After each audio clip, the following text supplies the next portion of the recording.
This is a Juul. Until recently, Juul was one of the world's most popular vape brands. Propelled into the public consciousness by a slick, colourful marketing campaign, Juul products once accounted for 68% of all e-cigarette sales in the United States. Fast forward to 2024, however, and the company's fortunes have taken something of a turn for the worse. An attempt by the US Food and Drug Administration to ban its products from sale has tied the company up in all kinds of complex legal action. And if that wasn't bad enough, the youth vaping market, which once appeared to be the brand's core audience, has largely abandoned swappable pod systems like the Juul in favour of single-use disposable devices such as these. The fall of Juul and the rise of disposable vapes in its place is notable for several reasons. The most direct consequence has perhaps been the massive increase in e-waste, which has resulted from users switching away from rechargeable devices and towards ones in which precious lithium batteries are simply discarded after use. But what if I was to tell you that the humble elf bar here has also become embroiled in some of the most explosive geopolitical tensions of our time? In fact, if you want to understand the current battle for global supremacy between the US and China, there are few better places to start than with these little things. This video is part of a mini-series that I'm releasing over the coming months, in which I'm exploring 3 ways in which disposable vapes reflects the changing face of contemporary capitalism. Because the story of disposable vapes is in many ways the story of our times. One of addicted customers trapped in coercive consumer relationships. Of cash-strapped state regulators struggling to bring rule-breaking corporations to heel. Of the increasing presence of Chinese companies in American and European markets. And, of course, of colossal, planet-killing waste. In today's video, we're going to look at how the meteoric rise of Chinese-made disposable vapes reflects a broader trend of Chinese companies coming to dominate in American and European markets, and the controversial attempts of Western governments to fight back.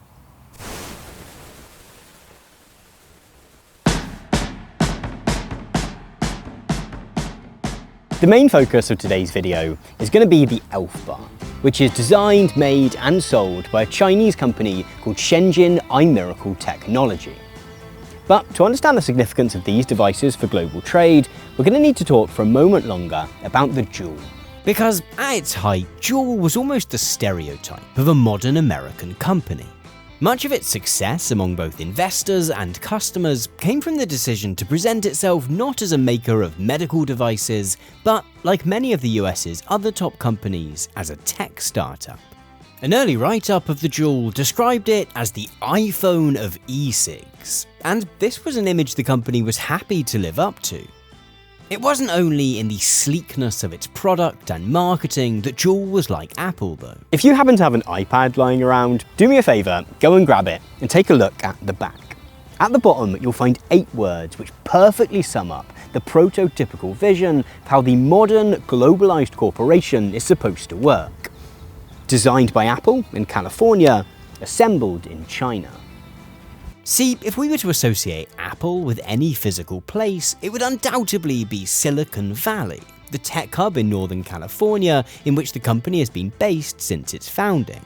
While Apple's top-of-the-range Mac Pro is still made in the US, however, the majority of the physical labour which goes into making iPhones, iPads, MacBooks and watches happens not in California, but in the city of Shenzhen in southern China. During the second half of the 20th century, this global division of labour came to be viewed as a kind of platonic ideal of how contemporary capitalism is supposed to work. An increasingly globalised economy allowed many companies in the US and other rich countries to move their manufacturing operations to poorer countries where lower wages mean cheaper production. This process has not been without controversy. Much has been made about how the rapid deindustrialization of the global north left many towns and cities which previously relied on industrial labour for employment both economically destitute and spiritually directionless. Others have argued that the way in which companies in rich countries exploit the world's most vulnerable for cheap labour amounts to a form of neo-colonialism. Defenders of this dual model of globalization, however, will often argue that the decision of companies like Apple to manufacture their wares in countries with lower wages is simply a logical outcome of a phenomenon that economists call comparative advantage. Comparative advantage is a theory which holds that, under a system of free trade between countries, each of those countries will tend to specialize in producing goods and services in which it has certain natural or man-made advantages over the others. Each country can then use the increased profit it's able to make from focusing on those highly efficient industries in order to import any other goods or services from other countries. This concept of comparative advantage was first outlined by the economist David Ricardo in 1817. Ricardo was interested in the patterns of trade in wine and cloth between England and Portugal. He calculated that, in absolute terms, Portugal could have produced both cloth and wine domestically for cheaper than it cost to import either from England. Nevertheless, the sheer magnitude of the country's comparative advantage in wine meant that Portuguese entrepreneurs consistently chose wine over cloth. This might initially seem strange. Surely if it was possible for a Portuguese company to make cloth for less than the price of importing it from England, somebody somewhere in the country would have set up a company and made a small fortune by undercutting the price of the imported stuff. Well, no. Because the profit margins they were able to secure on wine were so high that the country as a whole was happy to accept a slight markup on clothing in order to dedicate their time and resources to securing the much larger profits which came from producing wine. The dual model of contemporary globalization rests on a similar logic. For company founders Adam Bowen and James Monsees, it simply made sense to follow in Apple's footsteps by establishing their corporate HQ in California. This allowed them to tap into America's comparative advantages, namely a well-educated workforce suited to quote-unquote higher-level tasks such as research, strategy, and marketing, alongside a highly developed financial services sector capable of providing funding for their venture. Likewise, it probably only seemed natural to manufacture the devices themselves in China.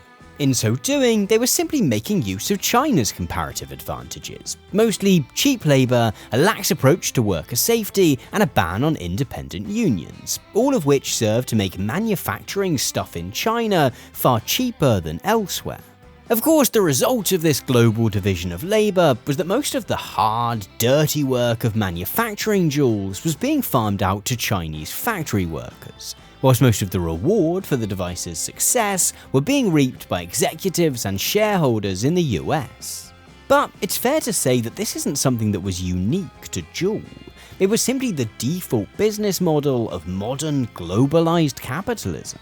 When the FDA instructed Juul to remove the majority of its products from the US market in June 2022, however, something interesting was happening.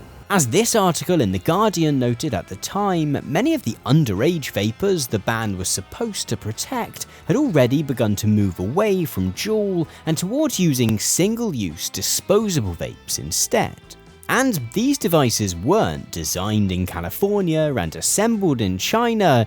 They were, and are, Chinese from top to bottom, conceived of, built, and owned by Chinese companies. The fall of Juul didn't just mark a shift from pod-based vapes to disposable ones then, but from a US-owned vape market to a Chinese-owned one. Of course, disposable vape brands like Elf Bar and Lost Mary aren't the only Chinese companies which have become increasingly prominent in Western markets over the last few years. Huawei, TikTok, Shein, AliExpress, Temu. Never in recent memory have Chinese companies been so visible outside the country itself. Again, we've long been surrounded by goods made in China, but for so many people in the West to be buying stuff directly from Chinese firms, that's new. This sudden inescapability of Chinese companies has sparked all kinds of anxiety among politicians and the media. TikTok has been accused of harvesting user data and poisoning young minds. Shein has been criticised for promoting wasteful approaches to fashion. AliExpress has come under fire for facilitating the sale of knockoffs and fakes. and Temu has been charged with turning a blind eye to goods made with forced labour. Discussing any of these companies and the controversies which surround them is difficult because the core concerns are very, very genuine. With the world on track to exceed 1.5 degrees C of global warming by 2027, the idea of a Shein haul horrifies me. At the same time, legitimate critiques of immoral, unsustainable, and exploitative practices on the part of Chinese companies all too often get muddied with a much broader anti-China sentiment, fueled by a mixture of economic nationalism, militaristic saber-rattling, and often just outright racism. Against this backdrop, having a sensible conversation about China's rise, which neither descends into apologia for a repressive state, nor simply rehashes US foreign policy briefings, has become kind of tough. Fear-mongering about China was once primarily associated with the political right. From the moment that he entered politics, Donald Trump was obsessed with the country. This reached its rhetorical heights during the COVID-19 pandemic, which Trump repeatedly described as the Chinese virus. But its political high point came with his 2018 decision to impose import tariffs on a range of products including solar panels and washing machines. This imposition of a 30% tariff on goods imported from China to the US aims to artificially inflate the cost of Chinese-made goods, thereby encouraging consumers to support American companies instead. Many establishment liberals initially balked at these policies. In reality though, extreme defensive action against China's economic ascent has been a firmly bipartisan affair. Joe Biden not only extended some of Trump's tariffs, but enacted the 2022 CHIPS and Science Act. This introduced billions of dollars of subsidies for American semiconductor manufacturers to help them better compete with factories in China and, quote, any other foreign country of concern. More recently, the European Union's been joining in on the anti-China action too. In September 2023, European Commission President Ursula von der Leyen announced an investigation into the import of Chinese cars. Her accusation is that the Chinese government is improperly subsidizing the cost of cars being exported to the EU in order to give Chinese manufacturers an advantage over local European companies. The rise of Chinese-owned vape brands such as Elf Bar, Elux and Crystal Bar then is a trend that we've seen repeated across industries. And this has sent shockwaves throughout the global economy. Presidents and prime ministers alike are terrified that the kind of complete market takeover which has befallen the vaping industry might begin to spread to other sectors too. Yet, the strength of feeling around China's rise isn't only a product of how much is at stake for those countries who are finding their dominance threatened. Nor is it solely a product of how these economic fears overlap with fears about surveillance, military domination, and human rights. It at least partly stems from the fact that all of this was supposed to be impossible. In fact, Western politicians thought they designed the laws of global trade so that they could retain global dominance forever.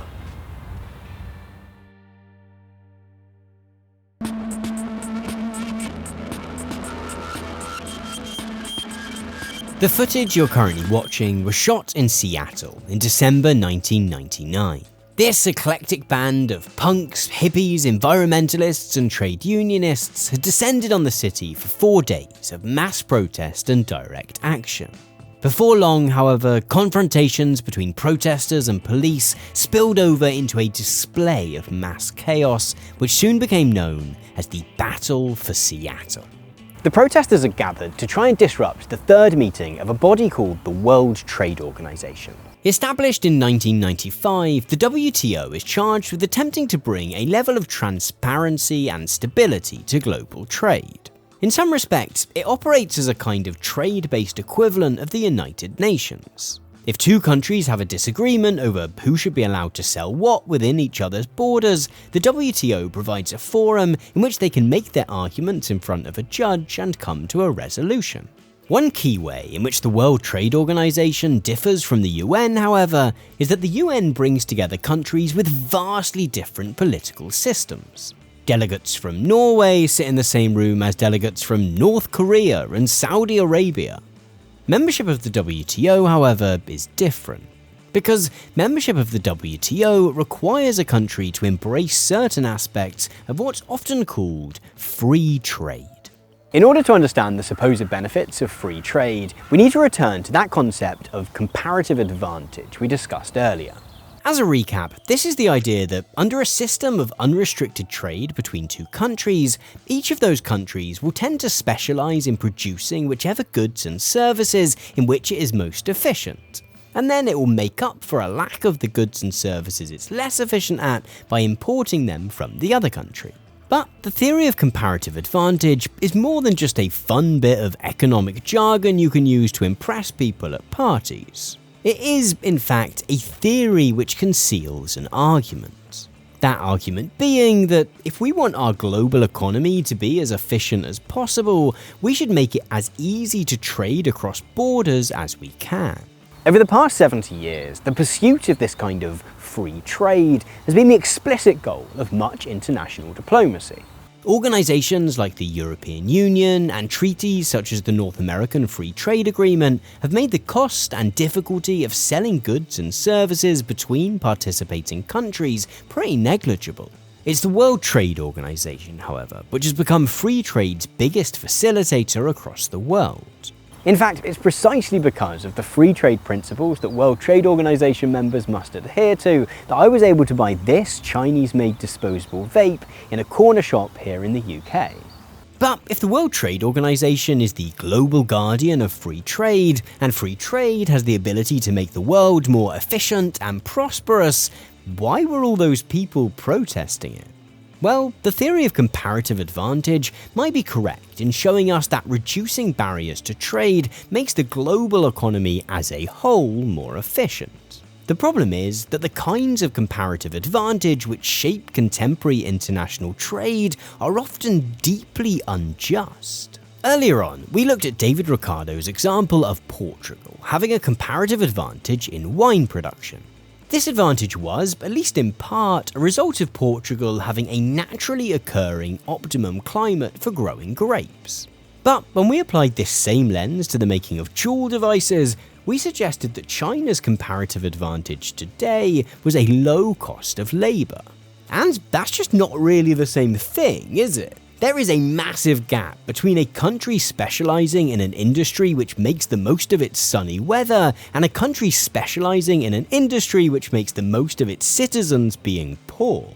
The low Chinese wages which make the Juul model of globalisation possible aren't some naturally occurring phenomenon.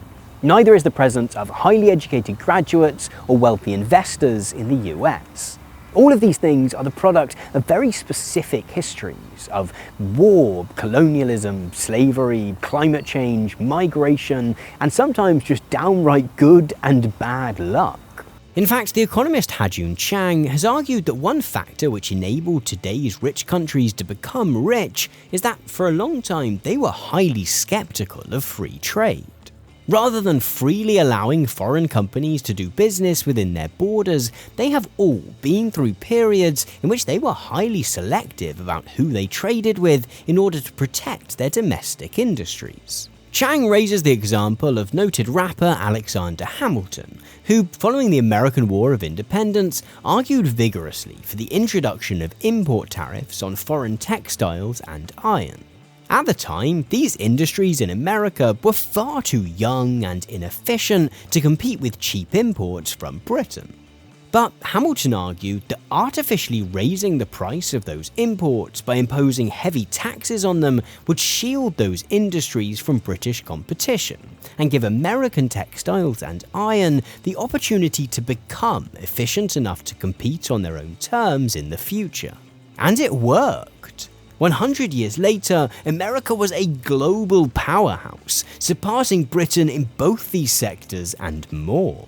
All of which places a question mark over the universal benefits of free trade, because it suggests that a country's comparative advantage is not fixed.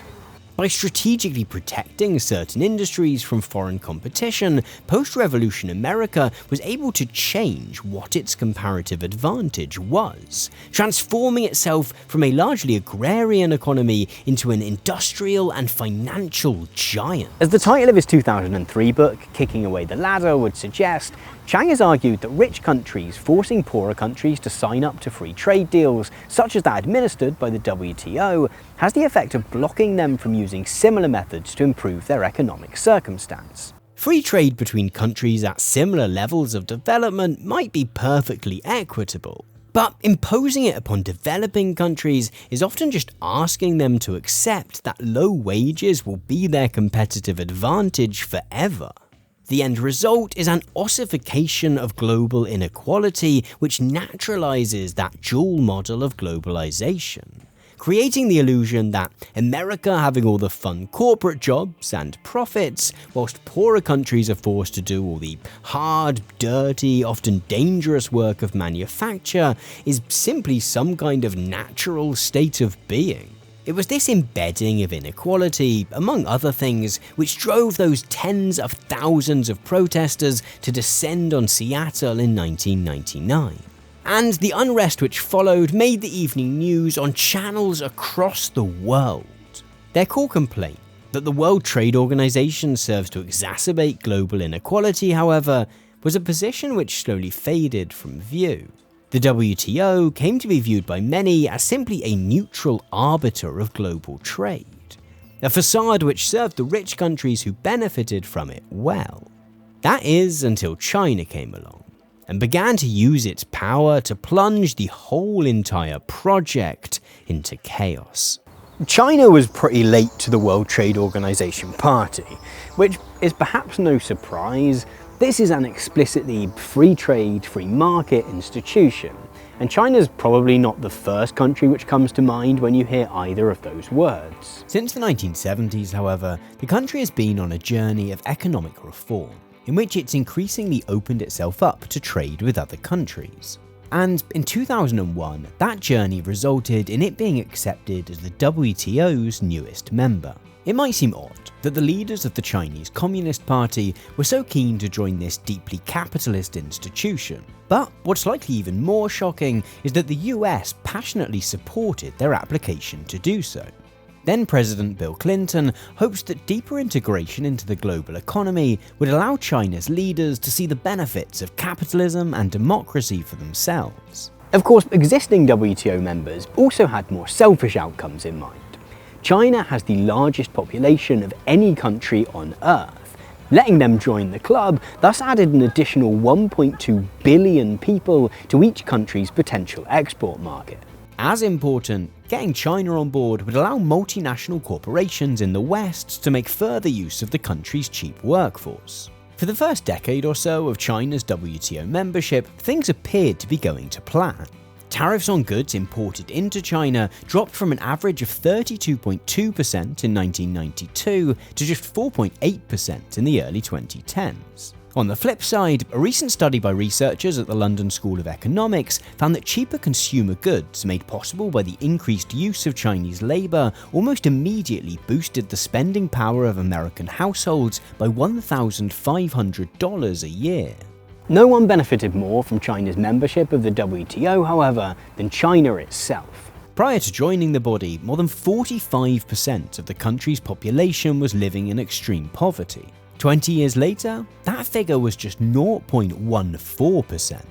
More troubling for the West, China ascended from being the world's 6th largest economy to being within spitting distance of the top spot. One of the key reasons that China's been able to break the mold and use World Trade Organization membership to its advantage is that it didn't suddenly embrace free market capitalism as Bill Clinton might have hoped. Instead, it stubbornly continued to develop its own unique economic model. As with all members of the World Trade Organization, the trade-off for China gaining access to global markets was supposed to be that it would reform its economy and laws to be in keeping with WTO rules surrounding free enterprise and trade. But the opaqueness of China's economy and politics makes it hard to tell how seriously it's taken these commitments. One of the most persistent complaints other countries have had about China since joining focuses on the close relationship between the Chinese government and Chinese companies like Huawei and ByteDance. Other countries have argued that state support and subsidies for such companies might be giving them an unfair advantage in the global marketplace, and contrary to the spirit of WTO rules, allowing China to change its comparative advantage on the world stage, rather than simply accepting its prior role as workshop of the world. The more relevant grievance when it comes to the fall of Juul and the rise of Elf Bar in its place, however, centres on intellectual property theft. Earlier on, we discussed how the World Trade Organization's obsession with free trade can work to naturalize the Juul model of globalization, in which all the fun corporate jobs and profits get captured by rich countries, whilst many of the horrible manufacturing gigs get farmed out to the global south. For this model to really work, however, companies like Juul need more than just an ability to easily import and export goods between countries. They also require ironclad intellectual property laws. Robust copyright, trademark, and patent laws are essential to ensure that no one in any of the various countries in which Juul is manufacturing or selling decides to simply steal its branding or product designs for themselves. Establishing consistent global intellectual property rules, then, has been a central focus of the World Trade Organization since its founding. A document called the Agreement on Trade-Related Aspects of Intellectual Property Rights requires countries to change their domestic laws to ensure cast iron protections for IP holders. Chinese manufacturers, however, have become notorious for IP theft. This is a challenge even within the country itself. Factories in China will freely steal designs and processes from one another. In fact, the company that makes Elf Bars found counterfeiting by other Chinese factories to be such a widespread problem that it now prints a QR code on every box which customers can scan to ensure that their product is genuine. The bigger concern for the World Trade Organization, however, is the theft of IP belonging to foreign companies. The most obvious example of this is the mountain of knockoffs which fill the pages of AliExpress. But it's an issue with more high-profile brands too. It's hard to imagine an American or European company being as bold as to release a product like the Huawei MateBook, a line of laptops which not only borrows from Apple's MacBooks in its design and marketing, but also in receiving pretty consistently good reviews. This relaxed attitude to intellectual property theft isn't solely attributable to some inherent ethical failing on the part of Chinese factory owners. Historically, Chinese culture just hasn't tended to treat ideas as something that can be owned in this way. It was only as recently as the 1980s that the country began establishing a serious legal framework for protecting IP rights. With this novelty in mind, it's not hard to see why Chinese companies might view intellectual property laws with some suspicion. After all, such laws often serve to benefit the interests of large multinational corporations on the other side of the world. If you were running a factory which produced the majority of the world's Juul devices, you too might feel pretty miffed that while you were doing all the hard work of building the things, most of the profits and glory were being claimed by a couple of wannabe tech bros in San Francisco. There have been widespread accusations from foreign onlookers that the habitual stealing of foreign intellectual property has actually been encouraged by the Chinese government. The problem is that such accusations are difficult to prove. In fact, on the surface, China has been nothing if not a model participant in the WTO.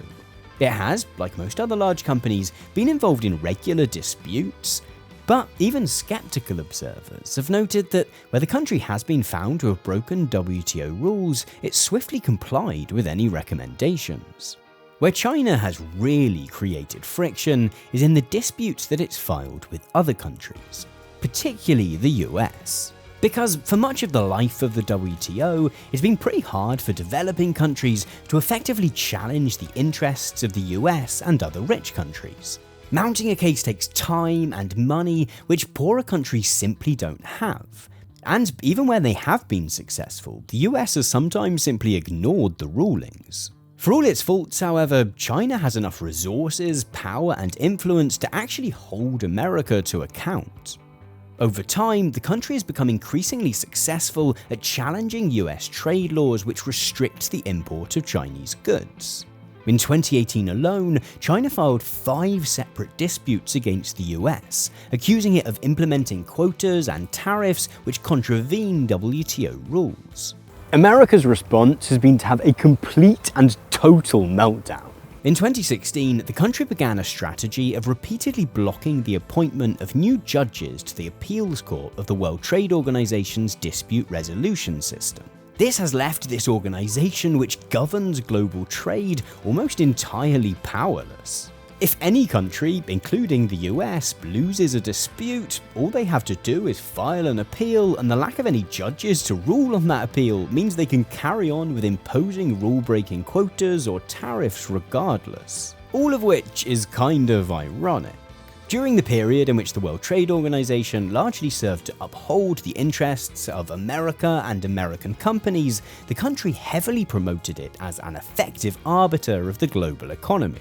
It even hoped that bringing China into the organization might open its doors to a fuller, deregulated capitalism. As soon as the WTO began to rule against the US, however, lawmakers decided to use their power to tank the body entirely. And whilst the crisis at the World Trade Organization isn't a news story which has been splashed across front pages, its fallout is likely to have consequences for all our lives.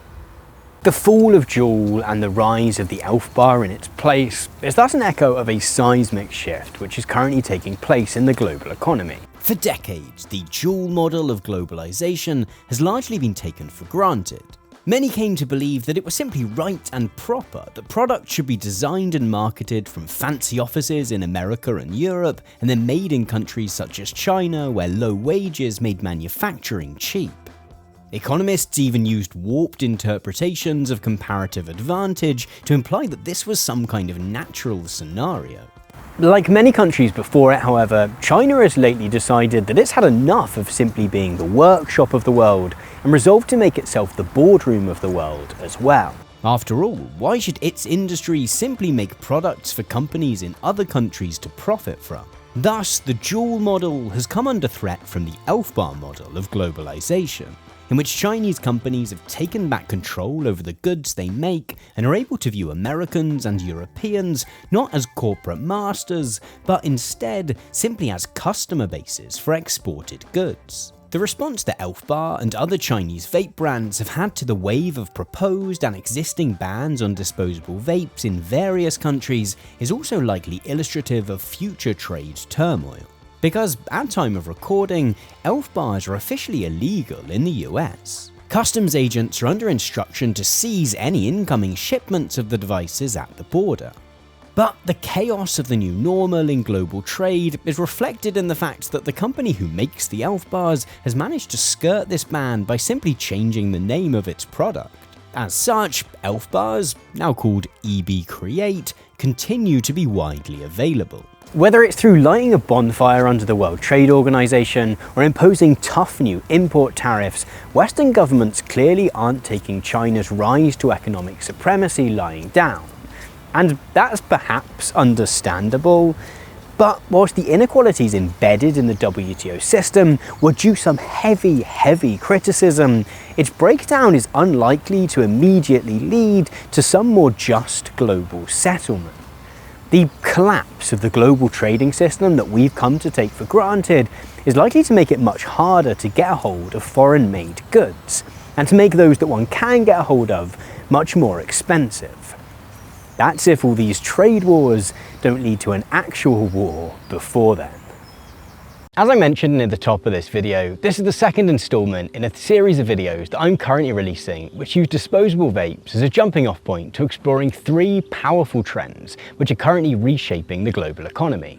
And making this series has been risky. For one, it's a pretty weird idea to dedicate 3 whole videos to. And on top of this, making videos about nicotine, unjust manufacturing practices, and geopolitical tensions has a habit of setting off alarm bells in YouTube's monetization and age gating systems. When we launched the first episode of this series, it was going absolute gangbusters in the algorithm, destroying all previous records for how many views my videos usually get upon release. Then, a couple of hours in, YouTube's automated systems falsely flagged it as breaking its community guidelines. My assumption is that it didn't like the fact that I mentioned tobacco, even though I mentioned it in the context of saying that it's actually pretty bad for you. This had a devastating impact on the performance of the video and made for a terrifying few hours, in which the video went from being recommended everywhere to being hidden behind an age gate and a content warning. I eventually managed to get the video freed from YouTube jail, but the whole experience reminded me of how fragile this business of publishing videos on a massive, unaccountable platform like YouTube can be. Such demonetization and age gating problems are not an issue, however, over on Nebula. You might have heard me talk about Nebula before. It's a premium streaming service designed and owned by a bunch of thoughtful creators, including myself. It's a dedicated home for grown-up, intentional videos and podcasts. On our end, we get to retain control over what we post and also who gets to see our work, with no hair-triggered automated systems to worry about setting off. For viewers, it provides an ad-free and sponsor-free place where you can watch engaging and enriching videos, which leave you better informed about the world around you. In addition to being able to watch all of my usual videos with the ads and sponsor reads stripped out, Nebula also boasts an ever-expanding collection of exclusive original films and series. And these represent our ultimate goal with the platform: to enable creators like myself to make prestige video work that is as interesting and as well produced as traditional media, but without the same layers of exploitation and corporate meddling. If you're fascinated by global supply chains and business models of the kind that we've been discussing in today's video, then you'll no doubt love The Logistics of X, a Nebula original series from the team behind Wendover Productions and Half as Interesting. Each episode of The Logistics of X places a different industry under the microscope to explain how coal becomes electricity, how fish get from the sea to your fridge, or how this steel rod becomes an artillery shell. There's also a whole bunch of classes too, including my Nebula exclusive class, How to Research Like a PhD Student, in which I share the research and note-taking strategies that I use to turn loads of books and research papers and articles into fun and hopefully engaging videos like this one. If you want to watch my Nebula class, The Logistics of X, or simply to empower me and creators like me to gain further independence from the uncertainties of YouTube, then you can support the channel by signing up using my personal link go.nebula.tv/Tom Nicholas. This gets you access to 40% off an annual subscription, meaning you can immerse yourself in the very best creator-made, educational and informative content for just $2.50 a month. That's far cheaper than Netflix or Disney Plus or Amazon Prime, with the added benefit of knowing that a chunk of that subscription fee comes directly to me to support my ambition to make more and better videos uncovering the powerful politics, economics and cultural trends which are reshaping the world around us. That link again is go.nebula.tv/Tom Nicholas. Now, time for some thank yous. Thank you so much for watching this video. If you'd like to catch the rest of this vapor-nomics trilogy that I'm working on, then make sure that you're subscribed to my channel either here or over on Nebula to get notified as soon as the next episode comes out. Or if you'd like to keep up to date with what I'm working on next, then you can get access to a weekly blog that I write called The Friday Update, along with copies of scripts to my videos, early peeks at future stuff, and more by signing up to my Patreon at patreon.com/Tom Nicholas. In doing so, you'll be joining these lovely people: Richard, Alan Gann, Gary, Dickon Spain, Bill Mitchell, Al Zweigart, ZC Reese, Zoe Alden, Alexander Blank, Neil Zabildgaard, Sophia R, Sergio Suarez, Strange Weekend, Richard Rapoon, Amit Singh Parahar, Gabriel Koch, Jimmy Dunn, Christopher Cowan, Fiasco Linguini, Agent Maxwell, Glenn Sugden, Junk Food Man, Peace Frog, Vasiliki Tomopoulou, and Jarabar. Thank you to all those lovely people for being signed up to the top tier of my Patreon, and thank you for watching. And yeah, have a fantastic week.